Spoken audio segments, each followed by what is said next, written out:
Ron Dugans, man, he got another 24 wide receiver commit in TJ Abrams, a very, very talented four-star with track speed, basically can run in the slot, also on the outside.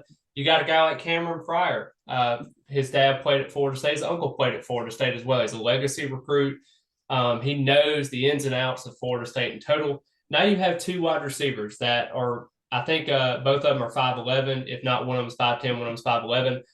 Do you think that Florida State is going to go ahead and prioritize as they go along with their wide receiver board? Do you think they're going to go along with someone that may be a little bit bigger in size, maybe 6'2", 6'3", 6'4"? Do you think there's going to be maybe a Hakeem Williams that pops up in the portal, in the recruiting ranks and stuff like that as well? Not saying that everyone has to pick up a five-star receiver, but just thinking about those physical 6'3", 200-pound wide receivers, do you think that Florida State's going to go after more of that body size now that they've gotten those two slot guys? Or do you think they're just going to kind of fit for need and fit for who's interested in Florida State?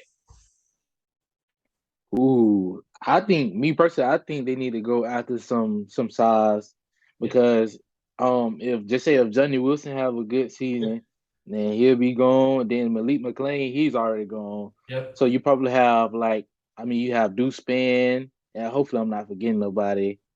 I Yep. feel like I'm forgetting somebody with good size, but I think you need to go get somebody. Oh, and Hakeem Williams. Yep. But it don't hurt to add you size, especially in that room. So hopefully they get some guys to pair with, those two guys that can play. They can play really good, man. I love those two guys, Kevin Fryer and the new commit we just got. So I love those guys. Hopefully they get somebody to add on with them. Yeah, I think what we're going to see, I think Florida State's going to make a strong push for the 6'1" receiver out of Fort Lauderdale, Florida, 4-star Chance Robinson. I think we're going to see a lot of smoke heat up with that. I've been asked a lot privately on Twitter about Jeremiah Smith, who's a 5-star commit to Ohio State. He's 6'3", 185. If Florida State has a chance to get in there and make some noise, I would obviously say yeah to that. But at the same time, Jeremiah Smith has made it very clear to reporters, to social media, to whoever that he's been looking for an offer from Ohio State. He got that. He committed early. I don't think it's going to take a miracle, an act of Congress, and probably act of God and faith to get Jeremiah Smith to decommit from Ohio State and commit over to Florida State. I think out of the receiver board right now that you can look up, if you go to 24/7 Sports, you got the Chance Robinsons, you got the Parker Livingston, who's out of Texas. He's a 3-star, but he's also 6'3", can go for a 6'4". He's almost 200 pounds.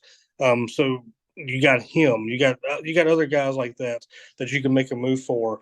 And I don't think Parker is committed to anyone right now at this time, but you got two of those guys right now on the board for the 2024 class. If you go after either one of those and get both of them, I think that might lock up your receiving core for that class. But coming into the next year, obviously going to the portal, they may try to snag one or two more out of the portal. But we'll see. We'll see what happens. Yeah, I'm super excited to see with everything going on. I mean, everyone kind of counted out Ron Dugans a couple of years ago. Everybody saw that he wasn't able to get a wide receiver prospect in the 22 class when Kevin Coleman went to Jackson State, and then Devon Mortimer went to Louisville and flipped over there. And then next thing you know, he was without anybody. He went to the transfer portal, was able to get a Johnny Wilson, to get a Winston Wright Jr., who you haven't even seen this year. I mean, that was your best transfer prospect in terms of just productivity in college. You got a Deuce Span, you got a Micah Pittman that's really fantastic in special teams and blocking in the slot as well. And now you're adding on to Hakeem Williams and Goldie Lawrence and Banjovius Jacobs. And then you're adding those two young guys in the 24 class. So, I mean, when you're looking at it, I think Ron Dugans has really set up a great kind of success in terms of recruiting the areas around for receivers. And everyone talks about in the assistants at Florida State. They always talk about Florida State is a place where playmakers have to go. But the fact of the matter is, after this season, you're going to have to figure out what is going to be with Jordan Travis because he's going to be going over to play professionally. You're trying to figure out what that offense is without him.